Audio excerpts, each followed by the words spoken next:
سورہ بقرہ. کبھی سوچا قرآن مسلمانوں کے لیے، لیکن سب سے زیادہ جس قوم کا ذکر ہے وہ بنی اسرائیل ہے. لگ ایسے رہا ہے کہ قرآن ہمارے لیے نہیں آیا، قوم بنی اسرائیل کے لیے آیا. سورہ آل عمران، سورہ یہود، سورہ یوسف، سورہ بقرہ، سورہ نساء، ساری صورتیں آپ پڑھیں گے کس کا ذکر ہے؟ انبیاء بنی اسرائیل کا ذکر ہے. کبھی حضرت یوسف کا، کبھی حضرت موسیٰ کا، کبھی حضرت صالح کا، کبھی حضرت عزیر کا. انبیاء کا ذکر کون؟ انبیاء بنی اسرائیل. پروردگارہ سب سے بڑا سورہ، اس میں قصہ کس کا ہے؟ گائے کا قصہ ہے. کس کی گائے تھی؟ کیا چکر تھا کہ خدا نے حکم دیا کہ میں تب راضی ہوں گا کہ ایک بندہ دوسرے بندے کو قتل کر دیتا ہے، قاتل کا پتہ نہیں لگتا. آتے ہیں حضرت موسیٰ کے پاس، ہمیں بتاؤ قاتل کون ہے تاکہ ہم سزا دیں، ہمیں پتہ چلے کہ ہمارے اندر کون ہے جس نے ہمارے بندے کو مارا ہے. اللہ نے کہا ایک شرط پہ بتاؤں گا، جب تم گائے کو ذبح کرو. پھر یہ پوچھنے لگے گائے کون سی ہے، کون سا رنگ ہو، کون سا کلر ہو، پتلی ہو، دبلی ہو، موٹی ہو. پھر اس گائے کے ڈھونڈنے کے چکر میں لگے، خدا اور نشانیاں بتاتا گیا. پھر انہوں نے گائے ڈھونڈی، پھر گائے کو ذبح کیا، پھر گوشت کو مردے کو لگایا، پھر جا کے پتا چلا. سیدھا سیدھا حضرت موسیٰ بتا دیتے یہ گائے بیچ میں کہاں سے آ گئی. یہ قرآن ہے. وَاعْتَبِرُوا يَا أُولِي الْأَلْبَابِ. فرش عذاب، فکر حسین ذہنوں کو کھولنے کے لیے. قرآن نہ قصوں کی کتاب ہے نہ کہانیوں کی کتاب ہے. یہ ہالی ووڈ اور بالی ووڈ کی فلمیں نہیں جو خدا تمہیں دکھا رہا ہے. یہ ذہنوں کو جگانے کے لیے، یہ انٹرٹینمنٹ نہیں ہے، یہ وجود کو بیدار کرنے کے لیے، یہ انسان کے دل کو پاک و پاکیزہ بنانے کے لیے کہ وہ کام جو گزشتہ امتوں نے کیا وہ تم نہ کرنا. کبھی حضرت لوط کا ذکر، کبھی حضرت یوسف کا ذکر، کبھی حضرت ابراہیم کا ذکر.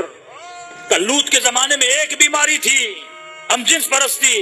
نوح کے زمانے میں ایک بیماری تھی، بت پرستی. ابراہیم کے زمانے میں ایک بیماری تھی، آگ پرستی، بت پرستی. ہر نبی کے زمانے میں ایک بیماری پائی جاتی تھی، لیکن جس زمانے میں تو رہے گا یہاں ساری بیماریاں ہوں گی. ساری چیزیں اکٹھے تمہاری نسلوں کی طرف آئیں گی. ہم جنس پرستی بھی ہوگی، بت پرستی بھی ہوگی، انا پرستی بھی ہوگی، ذات پرستی بھی ہوگی، مال پرستی بھی ہوگی، قتل انسان بھی ہوگا. پہلے صرف یہ تھا یذبحون ابناءہم ویستحیون نساءہم. فرعون مارتا تھا، بچوں کو قتل کرتا تھا. آج قتل نسل بھی ہے، آج قتل نفس زکی بھی ہے، آج LGBT بھی ہے. آج تمہاری نسلوں کو ہر بے حیائی کے اندر ڈالا جا رہا ہے. یہ سارا خفقان، یہ ساری بیماریاں. تب ایک نبی ایک بیماری. اگر 1,00,000 کم 24,000 انبیاء تھے، جو جو بیماریاں ان کی قوموں میں تھی وہ ساری بیماریاں آخر زمان میں آ جائیں گی. اور فرمایا اب اس تلا تمہیں گمراہی میں تجھے کون بچائے گا. ان الحسین مصباح الہدی وسفینۃ النجات. یہ مجلس حسین جو کشتی بنے گی، تیری نسلوں کو اٹھائے گی اور ان گمراہیوں سے نکالے گی. اب تیرا بچہ امریکہ میں رہے، آسٹریلیا میں رہے، یورپ میں رہے یا پاکستان میں رہے، دنیا کی ولیج بن جائے گی. اور یہ حسین کی کشتی ہے. اور کشتی کہاں بنتی ہے؟ فرش عزا پہ بنتی ہے، مجلس حسین میں بنتی ہے. اور اگر اس کشتی کو چلتا ہوا دیکھنا ہے تو اربعین حسین میں چلے جاؤ.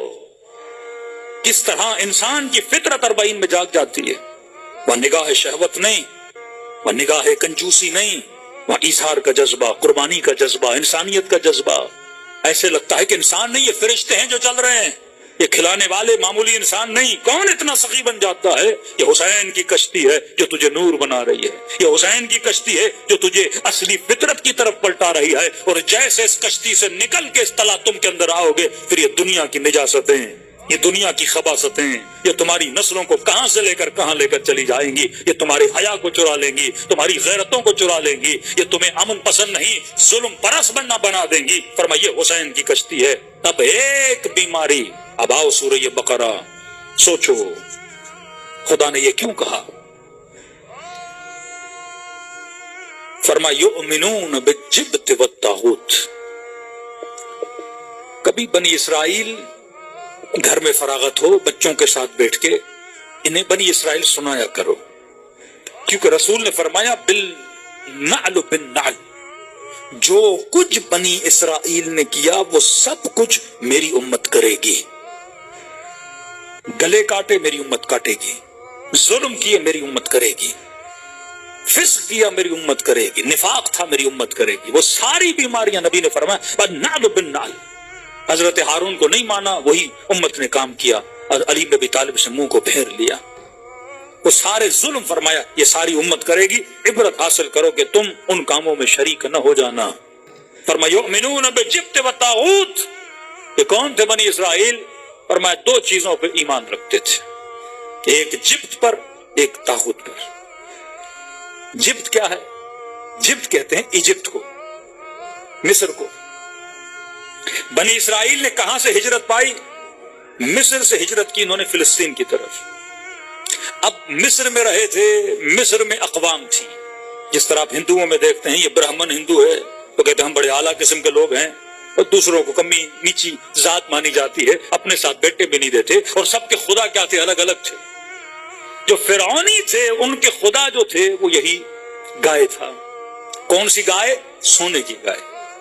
ان کے عبادت خانوں میں گائے ہوتی تھی، اور گائے کس سے بنی ہوتی تھی؟ سونے کی۔ آج بھی آپ دیکھتے ہیں ہندوستان کے ہندو گائے کو کیا بولتے ہیں؟ گائے ماتا بولتے ہیں، کوئی ہماری گائے ہے، ہماری ماں ہے۔ یہ وہی سویلائزیشن آف ایجپٹ ہے، یہ وہی بت پرستی اور گائے پرستی ہے جو چلتے چلتے آج آپ دیکھتے ہو ہندوستان میں آج تک باقی ہے۔ اور آپ دیکھتے ہو ہندوؤں کو سونے پہننے کا بڑا شوق ہوتا ہے، کسی کو دیکھو گے سونے کی گولڈ کی چین ہوگی، ہاتھوں میں سونے کی انگوٹھیاں ہوں گی، اور وہی کلچر ہمارے یہاں بھی ہو گیا کہ شادیوں میں لڑکے کو کیا دینا ہے؟ سونے کی انگوٹھی دینی ہے۔ یہ کلچر آف ہندوازم تھا، اسلام میں مرد پہ سونا کیا ہے؟ حرام ہے۔ وہی کلچر ہمارے اندر سرایت کر جاتا ہے۔ تو ایک گائے پرستی، دوسرا سب سے زیادہ محبت کس سے؟ سونے سے۔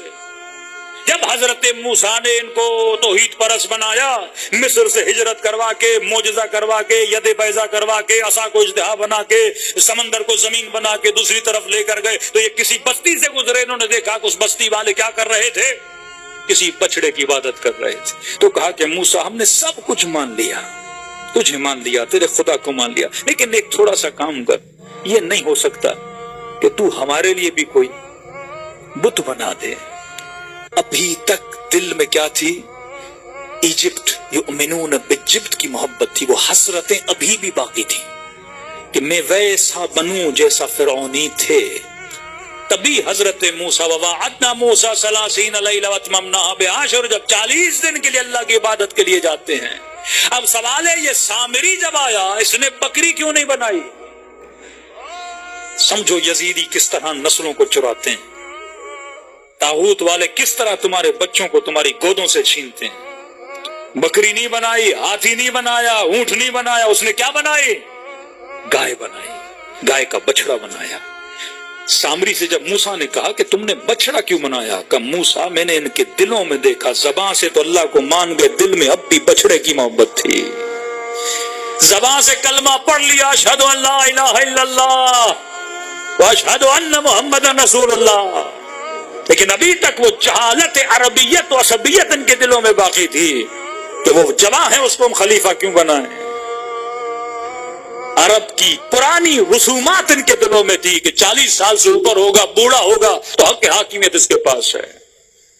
جب جناب زید کے بیٹے کو رسول نے فرمایا کہ میں روم کی طرف لشکر بھیج رہا ہوں، اس کی حاکمیت میں جاؤ، اسامہ کی حاکمیت میں، 3 بار رسول نے کہا، غضبناک ہوئے، فرمایا خدا لعنت کرے اس پر کہ اسامہ کی لشکر میں نہیں جاتا۔ سب کہتے تھے یہ جوان ہے، نبی نے اسے لشکر کا سپہ سالار بنا دیا۔ دلوں کے اندر ابھی تک کیا تھی؟ وہی جہالت کی محبتیں۔ بچڑا بنایا کیونکہ ان کے دلوں میں بچڑے کی کیا تھی؟ محبت تھی۔ اب خدا نے کہا میں قاتل کا بتاؤں گا، لیکن کب؟ جب تو بچڑے کو ذبح کرے گا۔ بہانے لانے لگے، موٹا ہو پتلا ہو، کصفراء لونھا، بچڑا بھی ان کو وہ پسند تھا جو گولڈن کلر کا ہو۔